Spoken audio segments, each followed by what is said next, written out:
Hello, very good morning. मेरा नाम राखी है और आज हम स्टार्ट करने जा रहे हैं part number 11 of the chapter chemical bonding and molecular structure, रासायनिक आबंधन तथा आणविक संरचना।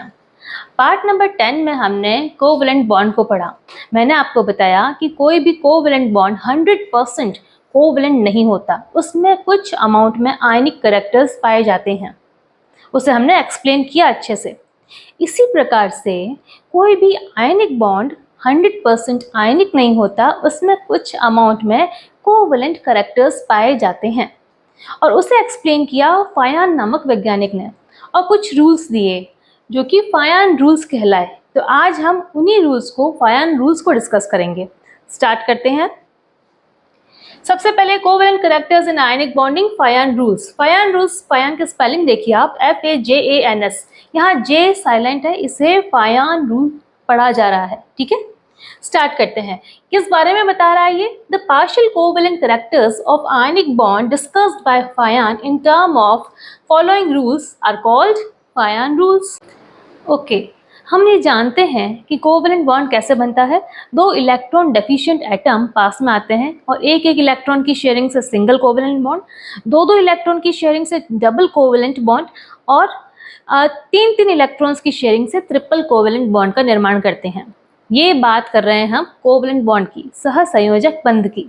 जबकि आयनिक बॉन्ड कैसे बनता है? आयनिक बॉन्ड बनता है एक एटम के कैटायन होने पे, एक एटम जब इलेक्ट्रॉन लूज करेगा और कैटायन में कन्वर्ट होगा और दूसरा एटम इलेक्ट्रॉन गेन करके एनायन में कन्वर्ट होगा। जब ये दो आयंस पॉजिटिव और नेगेटिव, कैटायन और एनायन में जो अट्रैक्शन होगा, कूलम्बिक फोर्स ऑफ अट्रैक्शन कहें या फिर हम कहें इलेक्ट्रोवैलेंट बॉन्ड या आयनिक बॉन्ड का निर्माण करता है। तो इस आयनिक बॉन्ड में किस प्रकार से कोवैलेंट कैरेक्टर्स आ रहे हैं, हम उसको डिस्कस करने जा रहे हैं। कोवैलेंट कैरेक्टर्स होते हैं इलेक्ट्रॉन्स की शेयरिंग से। दो एटम्स के बीच में इलेक्ट्रॉन की शेयरिंग हो रही है और कोवैलेंट कैरेक्टर्स आ रहे हैं। लेकिन हम बात कर रहे हैं आयनिक बॉन्ड की, और आयनिक बॉन्ड में किस प्रकार से शेयरिंग हो रही है इलेक्ट्रॉन्स की, वो हम इसमें देखने जा रहे हैं। तो स्टार्ट करते हैं। सबसे पहले जब एटम आयनिक बॉन्ड बनाते हैं, आयनिक बॉन्ड बनाने के लिए एटम का आयंस में कन्वर्ट होना जरूरी है। एटम जो कि न्यूट्रल होता है, जिसमें नंबर ऑफ इलेक्ट्रॉन्स और नंबर ऑफ प्रोटॉन्स इक्वल होते हैं। इक्वल पॉजिटिव और नेगेटिव होने पर जो एटम है वो न्यूट्रल है। जबकि जब आयंस बनता है, कैटायन बनते हैं या एनायन बनते हैं। जब हम बात करें कैटायन की, कैटायन कैसे बनते हैं? इलेक्ट्रॉन्स आउटर मोस्ट शेल से जब इलेक्ट्रॉन रिमूव हो जाता है तो उस एटम में नंबर ऑफ प्रोटॉन्स की संख्या more than number of electrons हो जाती है। देख पा रहे हैं हम, नंबर ऑफ प्रोटॉन्स की संख्या इलेक्ट्रॉन्स की संख्या से अधिक हो जाएगी और उस एटम के ऊपर पॉजिटिव चार्ज आ जाता है, जिसे कि हम कैटायन कहते हैं। इसका अपोजिट है एनायन, जो कि एटम इलेक्ट्रॉन गेन करके अपने आउटर मोस्ट शेल में जब इलेक्ट्रॉन गेन करेगा तो उसके जो सेंटर में, उसके जो न्यूक्लियस में जो प्रोटॉन्स हैं उसकी संख्या से अधिक हो जाएगी इलेक्ट्रॉन्स की संख्या, और इस वजह से उस एटम पर नेगेटिव चार्ज आ जाएगा, वो एनायन होगा। जब हम देखें कैटायन की, कैटायन में क्या होता है? इफेक्टिव न्यूक्लियर चार्ज की जो मात्रा है वो अधिक होती है कंपेयर टू एनायन, क्योंकि पॉजिटिव की वैल्यूज इसमें ज्यादा है, नंबर ऑफ प्रोटॉन्स ज्यादा है। जब इफेक्टिव न्यूक्लियर चार्ज ज्यादा है, आउटर मोस्ट शेल के इलेक्ट्रॉन्स पर उसकी पकड़ बहुत अच्छे से है। न्यूक्लियस की पकड़ आउटर मोस्ट शेल के इलेक्ट्रॉन्स पे बहुत अच्छे से पकड़ा हुआ है, इसलिए इसकी जो साइज होती है वो छोटी हो जाती है। कैटायन की साइज छोटी होती है, जबकि एनायन की साइज, क्योंकि इसमें इफेक्टिव न्यूक्लियर चार्ज की जो वैल्यू है वो कम हो जाती है, क्योंकि प्रोटॉन्स की संख्या कम हो गई है कंपेयर टू इलेक्ट्रॉन्स की संख्या के, इसलिए एनायन की जो साइज है वो बड़ी होती है। जब एनायन की साइज बड़ी है, इफेक्टिव न्यूक्लियर चार्ज कम है, तो कैटायन के पास में एक पावर आ जाता है। कैटायन के पास में जो पावर आ जाता है उसे कहते हैं पोलराइजिंग पावर। पोलराइजिंग पावर क्या करता है कि जो एनायन है, एनायन का शेप जो है, देखिए स्फेरिकल शेप है जो कि सिमेट्रिकल है, बराबर स्फेरिकल शेप का जो एनायन है, ये इसका शेप चेंज होकर इसका जो शेप है वो स्फेरिकल या सिमेट्रिकल ना रहकर डिस्टॉर्टेड हो जाता है। डिस्टॉर्टेड कहें या एक तरफ जो है इसका पुलिंग हो रहा है, या फिर हम कह सकते हैं इलेक्ट्रॉन्स की शिफ्टिंग टुवर्ड्स कैटायन हो रही है। ऐसा क्यों हो रहा है? क्योंकि कैटायन का इफेक्टिव न्यूक्लियर चार्ज ज्यादा है और एनायन का इफेक्टिव न्यूक्लियर चार्ज कम है। एनायन द्वारा इसके आउटर मोस्ट शेल के जो इलेक्ट्रॉन्स है उस पर पकड़ मजबूत नहीं हो पा रही है और इस वजह से जो कैटायन है इसका इफेक्टिव न्यूक्लियर चार्ज इतना ज्यादा हो रहा है कि ये पास वाले एनायन के इलेक्ट्रॉन्स को भी अपनी ओर आकर्षित कर रहा है।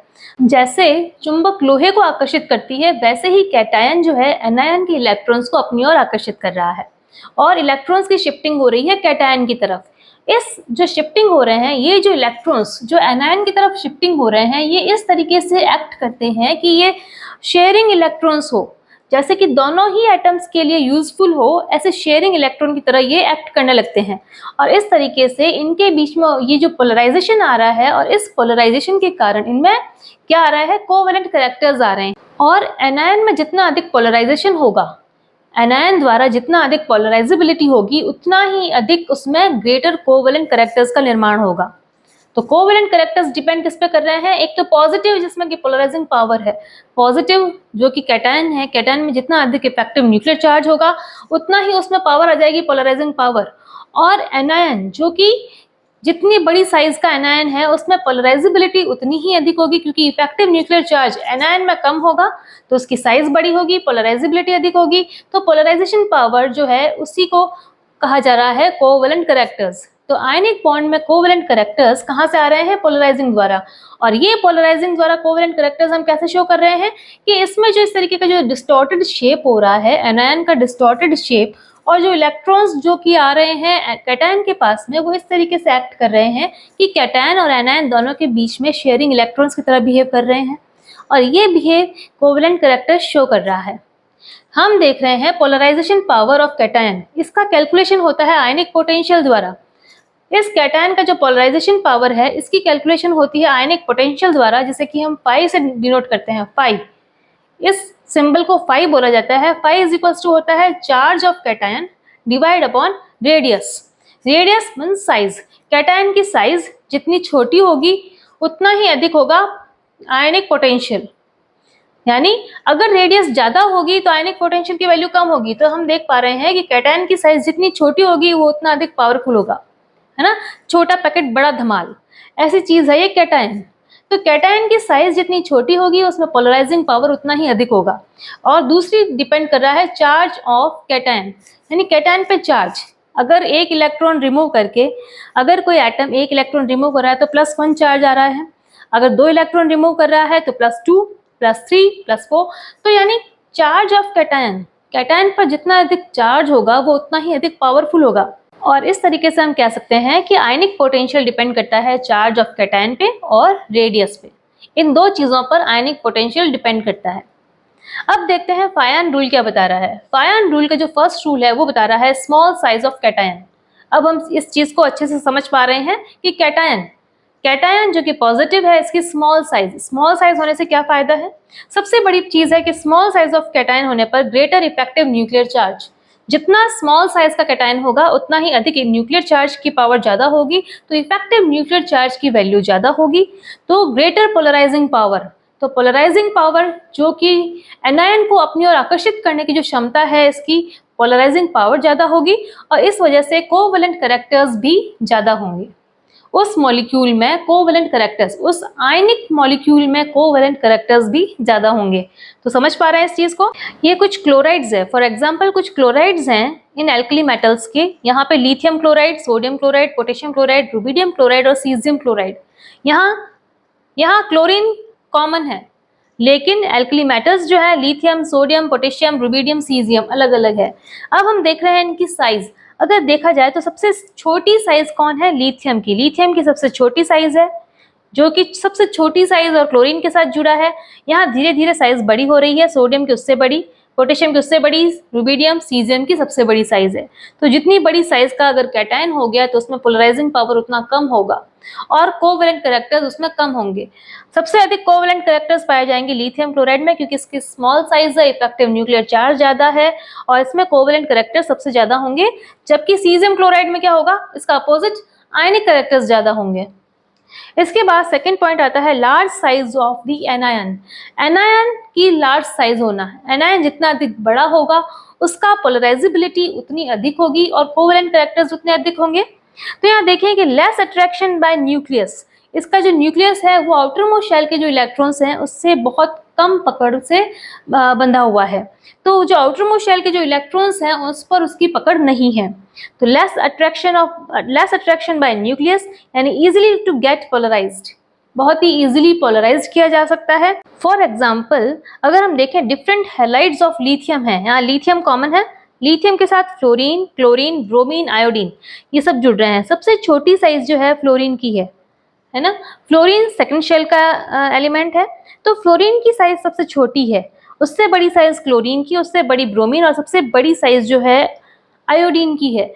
आयोडीन सबसे बड़ी साइज है। एनायन की साइज जितनी बड़ी होगी उसमें कोवैलेंट कैरेक्टर्स उतने ही अधिक होंगे, क्योंकि पोलराइजेबिलिटी जितनी बड़ी साइज होगी उसको पोलराइज करना उतना ही अधिक आसान होगा। तो यहाँ लिथियम आयोडाइड जो है सबसे बड़ी साइज का है और उसमें कोवैलेंट कैरेक्टर्स उतने ही अधिक हैं। तीसरा पॉइंट आता है हाई चार्ज ऑन कैटायन और एनायन। हमने ये पढ़ा है आयनिक पोटेंशियल में कि किस पे डिपेंड कर रहा है, चार्ज पे। तो जितना अधिक चार्ज होगा कैटायन पे या एनायन पे, कैटायन पे पॉजिटिव में चार्ज अधिक होगा जबकि एनायन पे नेगेटिव में चार्ज अधिक होगा। तो जितना अधिक चार्ज अधिक होगा उतना ही अधिक उसमें कोवैलेंट कैरेक्टर्स होंगे। फॉर एग्जाम्पल Na+1, यहाँ Na के पास प्लस चार्ज है तो Na+1 चार्ज है, Na+Cl, Ca कैल्शियम के पास +2 चार्ज है, Ca+2Cl2 और एल्यूमिनियम के पास +3 चार्ज है, Al+3Cl3। तो यानी यहाँ कैटायन में जो चार्ज है वो बढ़ोतरी हो रही है, +1 +2 +3। तो सबसे अधिक कोवैलेंट कैरेक्टर्स किसमें होंगे, Al+3Cl3। इसमें सबसे अधिक कोवैलेंट कैरेक्टर्स पाए जाएंगे क्योंकि इसका जो चार्ज है एल्यूमिनियम पे +3 चार्ज है और इसकी पोलराइजिंग पावर जो है वो अधिक है, और पोलराइजिंग पावर अधिक होगी तो कोवैलेंट कैरेक्टर्स अधिक होंगे। और इसी तरीके से एनायन पर चार्ज अगर अधिक होगा, फॉर एग्जांपल देखें यहाँ Mg+2 N2-3 और Mg+2 F2-1, यहाँ -3 चार्ज ज़्यादा है और -1 चार्ज की कंपैरिजन। तो -3 चार्ज जहाँ पर ग्रेटर चार्ज है वहाँ ग्रेटर साइज है, और ग्रेटर साइज है वहाँ ग्रेटर डिस्टॉर्शन है। ग्रेटर डिस्टॉर्शन यानी ग्रेटर पोलराइज्ड हो रहा है, उसके पोलराइजेबिलिटी अधिक है और इस तरीके से उसके कोवैलेंट कैरेक्टर्स भी अधिक होंगे। तो इन दोनों में से जहाँ पर चार्ज नेगेटिव में ज़्यादा है उसमें कोवैलेंट कैरेक्टर्स अधिक पाए जाएंगे।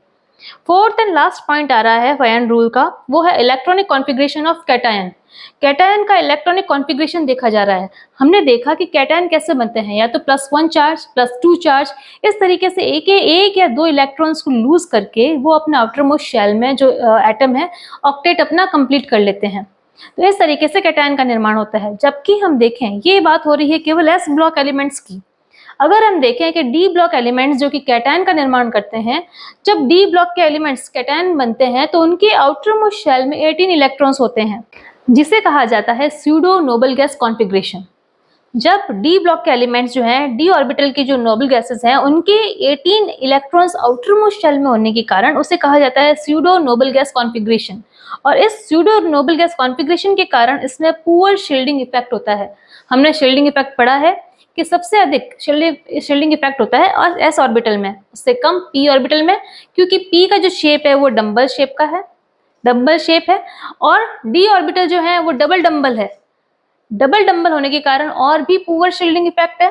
तो यानी स्यूडो नोबल गैस कॉन्फ़िगरेशन के कारण इनमें होता है पुअर शील्डिंग इफेक्ट, और शील्डिंग इफेक्ट जब कम होगा तो इफेक्टिव न्यूक्लियर चार्ज वो अधिक होगा, और जितना अधिक इफेक्टिव न्यूक्लियर चार्ज होगा उतना ही अधिक कोवैलेंट कैरेक्टर्स होंगे। ये हम समझ पा रहे हैं, ठीक है। तो पुअर शील्डिंग इफेक्ट के कारण इसमें ग्रेटर इफेक्टिव न्यूक्लियर चार्ज है, और ग्रेटर इफेक्टिव न्यूक्लियर चार्ज के कारण इसमें कोवैलेंट कैरेक्टर्स ज्यादा होते हैं। फॉर एग्जांपल यहाँ NaCl और CuCl, यहाँ दो मॉलिक्यूल दे रखे हैं। NaCl की कंपैरिजन CuCl जो कि डी ब्लॉक एलिमेंट आता है कॉपर, तो कॉपर क्लोराइड में कोवैलेंट कैरेक्टर्स अधिक होंगे कंपेयर टू सोडियम क्लोराइड के, ठीक है। तो समझ पा रहे हैं इस चीज को। तो ये 4 रूल्स जो है फायन रूल बता रहे हैं। 4 rules: small size of cation, larger size of anion, high charge of cation and anion, और इलेक्ट्रॉनिक कॉन्फ़िगरेशन ऑफ कैटायन। ये 4 रूल्स हैं जो डिपेंड करते हैं कि किस तरीके से आयनिक कंपाउंड में, आयनिक मॉलिक्यूल में या आयनिक बॉन्ड में कोवैलेंट कैरेक्टर्स किस तरीके से होते हैं। तो आज हमने पढ़ा है फायन रूल्स। आई विश आपको ये अच्छे से समझ में आया होगा।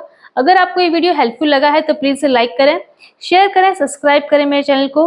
मिलते हैं बच्चों पार्ट नंबर 12 में, जिसमें कि बहुत ही इंपॉर्टेंट रसपर थ्योरी करेंगे हम, बहुत ही इंपॉर्टेंट होने वाली है। तो मिलते हैं बच्चों पार्ट नंबर 12 में। Till then bye bye, thank you for watching.